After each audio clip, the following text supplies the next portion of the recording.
Welcome to Dependable Flame, where we explore vintage petrol lighters, ashtrays, tobacciana, and other useful mechanisms. Make yourself at home. Today we are going to disassemble this very old smoking stand with a Mico electric lighter. This is not a how-to or repair video. This is simply observation, as I have no idea what I'm doing and you are just coming along for the ride. I'll go ahead and toggle this switch here and show you how it lights up. When I bought it, it was advertised as fully working, but it is supposed to light up on the bottom too, and I wasn't sure if it was supposed to light up in that middle section or not. The lighter does work. I zoomed in just so you could see it glow there. Not extremely bright the way that I had the camera set up, but it does not work when you have the switch toggled off. So my main goal was to get the lights working and also to check out the electric wiring and make sure that's all safe. So we got it unplugged. Now you can see that switch is not toggling. I'm going to go to unscrew that top, and then I realize I probably ought to go ahead and remove these removable glass ashtrays and cigarette receptacle before I get too far along. These all have some plating loss, corrosion, rust, pitting, whatever you would call it.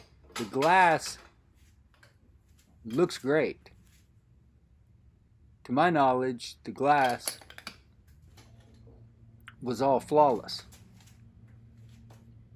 We get those 3 removable receptacles pulled out. That one has some newspaper articles that were in there when I bought it, a little write-up, and then another clipping that has some information and a photo of a similar smoking stand.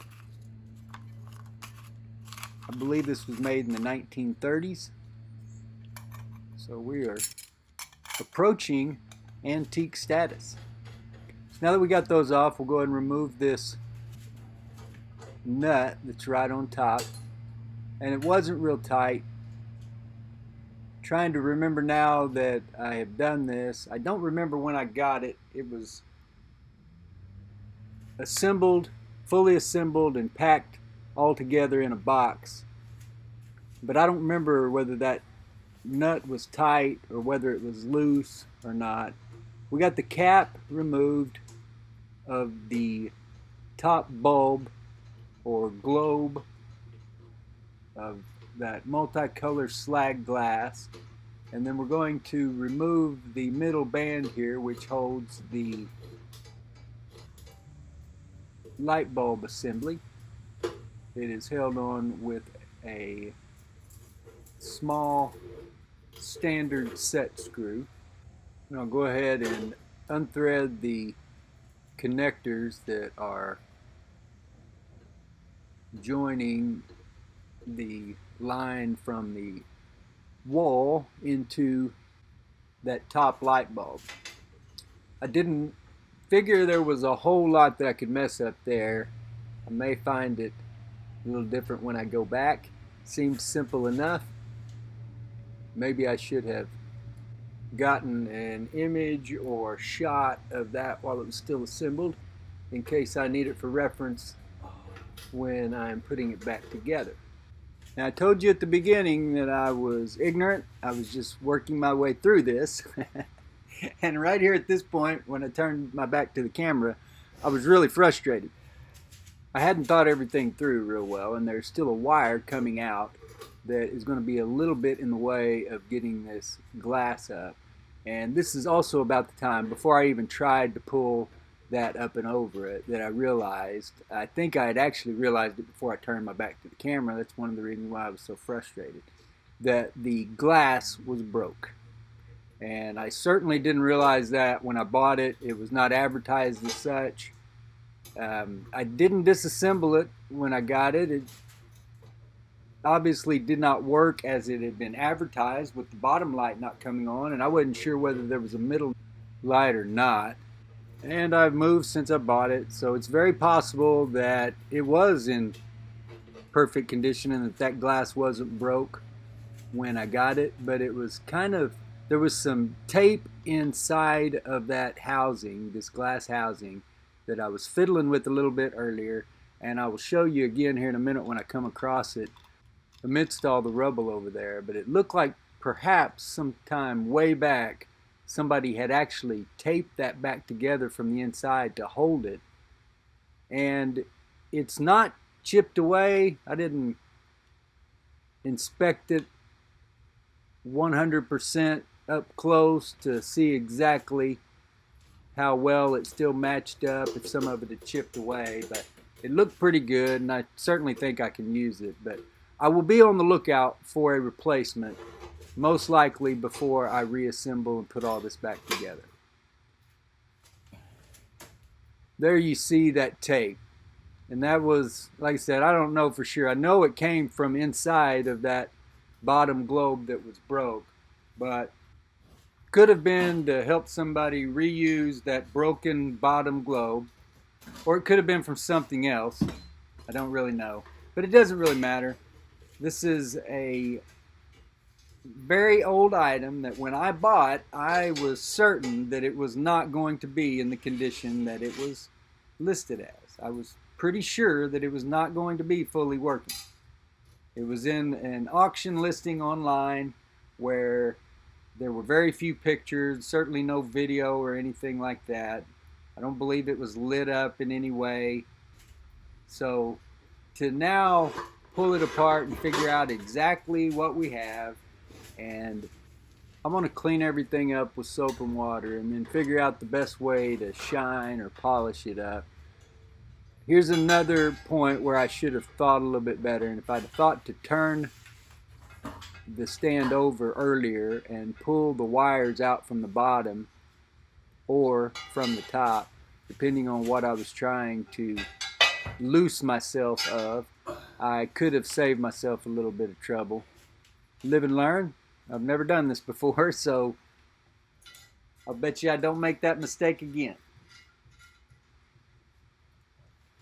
Got the nut, which really just fit down. It was more of a washer, but it fit really tight, and there was some kind of I don't know if it was adhesive or glue, or maybe supposed to be some kind of a liquid gasket, but it formed sort of a soft washer up against it. We will get all of these washers, which some of it looks really kind of makeshift. Here we're going to take a look at the underneath side of the stand so that we have a reference if we need it to get this all wired back together the proper way. And I don't know, it didn't dawn on me until we started taking this apart. Well, this is all my idea. I should go ahead and, I shouldn't implicate you guys in it. It's my idea. I'm the one that did it, but I should have thought before I did that to check that bulb in the bottom. But at the time, I really thought that there was also going to be a bulb in that middle section. And giving a little bit away here, but when we get down in there, there's not going to be a bulb in that middle section. That seems a little bit unfortunate to me, and I would maybe like to figure out a way to illuminate that middle section as well. I got to looking at the plug for the bulbs after I got this apart, and part of those housings are made out of paper, so I don't even know if that is safe. I don't know if this may need a totally modern upgrade to make it safe to use. I don't know. Once again, I'm just showing these to the camera so that I have a reference in case it is too much to figure out to get it all back together. Now here's where you see, get that middle section off, and there is no light in there. It doesn't even look like that lid comes off, the metal part, so that seems a little unfortunate, and I would like to May work on that. I'm not sure if I'm that talented or not. Again, these look kind of rickety. The bottom of the top where everything rests, the actual smoking stand that you use, has a marking on it, but it appeared just to be like a casting number. It wasn't a brand or anything. This won't be the last video that we have on this smoking stand though. Obviously, we will have achieved in getting it disassembled and done so without too much damage. The only thing that I can think of that I might have damaged in the process here was breaking that globe, but I'm certain that I didn't break it today, even if I broke it. And this all needs to be cleaned up, perhaps polished up, and hopefully it will be sitting next to me and being used right here at the DependableFlame.com headquarters.